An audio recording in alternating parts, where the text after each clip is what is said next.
best of New York Giants sports talk and entertainment. Well, I figure we had to talk about it. And we got to talk about two things again today. We need to talk about, is Jason Garrett really on the hot seat with the New York Football Giants? And do the Giants really control their own destiny in the NFC East? Let's talk about Jason Garrett real quick. Jason Garrett, there's been rumors and speculations coming out that Joe Judge, after the Mark Colombo situation, is probably going to be parting ways or look to part ways with Jason Garrett at the end of the season. There's really no more details in reference to the fact that if it has to do with the maturation and progression of Daniel Jones, if it has to do with the play calling, it could just be he doesn't like his cologne. I don't know. But you know what? I mean, after the firing of Mark Colombo, it makes a little bit of sense.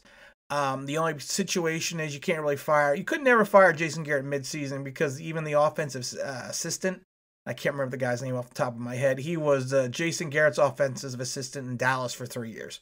So you couldn't even have him, do the play calling for the Giants. So if you're gonna get rid of him, you're gonna have to get rid of him, at the end of the season. But my question is, why would the Giants want to get rid of him? I mean, Jason Garrett at times has had brilliant game plans. It's not Jason Garrett's fault that Daniel Jones has thrown interceptions, that he has fumbled the ball, that he has looked weak in certain times in reference to reading coverages and getting the ball out to the right players in the right position. That's not Jason Garrett's fault.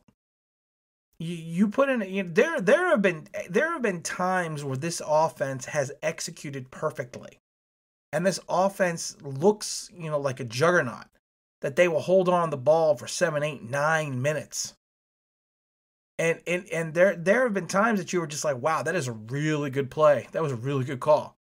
And even on Daniel Jones's 2 longest runs of the season, those were not Daniel Jones improvising.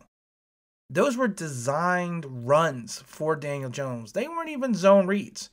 Those were designed runs for Daniel Jones, called by Jason Garrett because he saw something that the defense was doing that allowed him to move Daniel Jones in the pocket and have Daniel Jones run.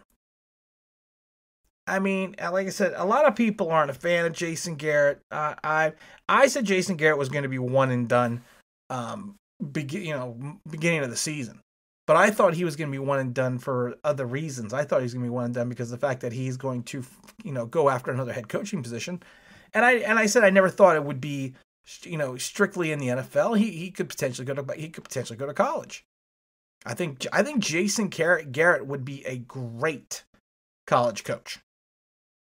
But like I said, the question is, the Giants really need to think about this because when I did the video in reference to Jason Garrett leaving, everyone's big complaint was, well, that would be then Daniel Jones' third system in the pros. Okay. So if you fire Jason Garrett at the end of the season, wouldn't we be in the same boat? Wouldn't it still be Daniel Jones' third offensive system in the pros? I think it would be. Let me count. 1, 2, 3. Yeah, it would be. So I mean, it's weird because you can't have it both ways. The thing is, you have the segment of fans that love Joe Judge and Joe Judge can do nothing wrong, and then you have the other segment of fans that hate Jason Garrett because of his Dallas connection. Even though he did play for the Giants, and so you combine those two together, and then all of Daniel Jones's woes are Jason Garrett's fault.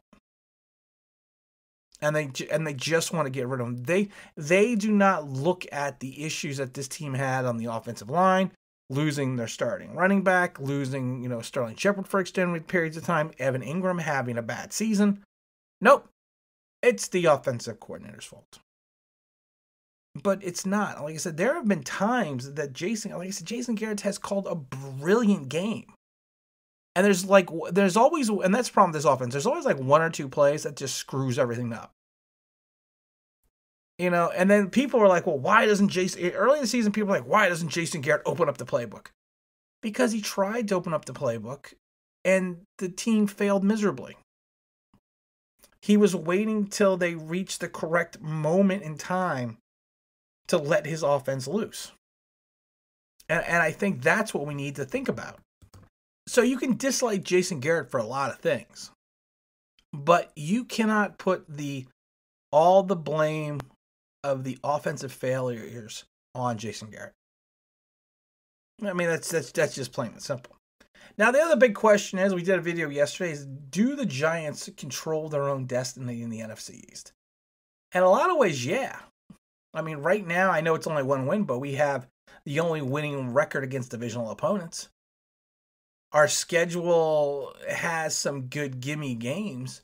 And then now people are like, well, with Dallas winning, that there's still an opportunity, for Dallas.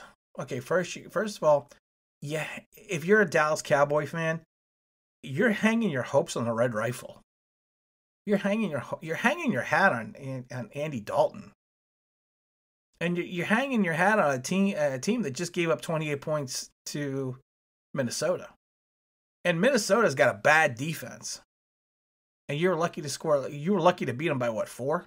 3, 4? I forgot what the score was. It was like 32-28, so probably 4. Let me do my math. 1, 2, carry the 6, 4. I mean, oh my God. Have you ever seen the movie Multiplicity with Michael Keaton? And Michael Keaton makes copies of himself, clones himself, and as he clones himself, the clones get dumber and dumber. And then there's the one clone at the end, that's just like, you're making a copy of a copy of a copy, and the copy's just terrible. And he's sitting there around, and they're counting, and Michael Keaton's counting the clones, and he goes 1, 2, and then all of a sudden the clone goes 4. So that's what I don't know. Sorry, that just reminded me of that. I just thought that was funny. That's a good movie. You ever seen Multiplicity? You should watch that. But yeah, the Giants do control their own destiny. And like I said, if you're the Cowboys, you were thinking that Andy Dalton's going to lead you to the promised land, or lead you into the playoffs in this bad division. And like I said, you have a bad defense as well. Washington, to me, right now is the only team that irks me, that gives me a moment of pause, because their defense, if they can get it together, they have they had the number 1 ranked pass offense. They have 4 or 5 first rounders on the defensive line. Linebackers are okay, but if they figure out how to get it together and play together, that defense can be a difference maker. Now, the Giants themselves, like I said, they only have what I would call 2 gimme games on the schedule. We've gone through this. I'm not going to go through it again, but you figure the Bengal game and the Dallas game are gimme games. In my mind, they're gimme games. So I think Daniel Jones can beat Dallas. Plain and simple. I think he can. And everyone knows I'm not a Daniel Jones fan. I'm not a Daniel Jones hater either. I'm not a Daniel Jones apologist. I look at what I see, and then I comment on that, and that's it. But you know what? Like I said, I think Daniel Jones can beat Dallas. So that would give us our 5 wins. And then honestly, I think the way Washington is right now, we have to pick up at least another win to 2 wins. And I think the other win I think we could possibly get is going to be Cleveland. I'm not seeing Seattle. I'm not seeing, it's funny with Baltimore. Baltimore's got a great defense, but I don't know how they're playing right now offensively. Their offense is up and down. I mean, Lamar Jackson's still a fantastic player, fantastic quarterback. But like I said, you keep him in the pocket and make him throw. He's not going to he doesn't really scare anyone. I mean, I would say accuracy is not his forte, even going back to Louisville. But in some ways, yes, the Giants control their own destiny in the East. I honestly think it's this. If we win 3 games and we get to 6 wins, we're going to take the division. But like I said, beyond the Dallas game, and like I said, I'm not getting all pumped up like some fans are about Dallas winning. But beyond the Dallas game and the Cincinnati game, I'm not sure I'm not sure what's that other game on the schedule. And that's what we kind of have to figure out. But like I said, if the Giants win, and if they win, if they win 4 games, of course I think they got the division, because I think the division's going to be taken at 6 and 10. But if they win 4 games, they're definitely going to be the division leader. And it's going to go back to what it was back in Seattle a bunch of years ago when they snuck into the playoffs at 7 and 9. I think they had a win too that year, a playoff win too. I think they won their wild card game.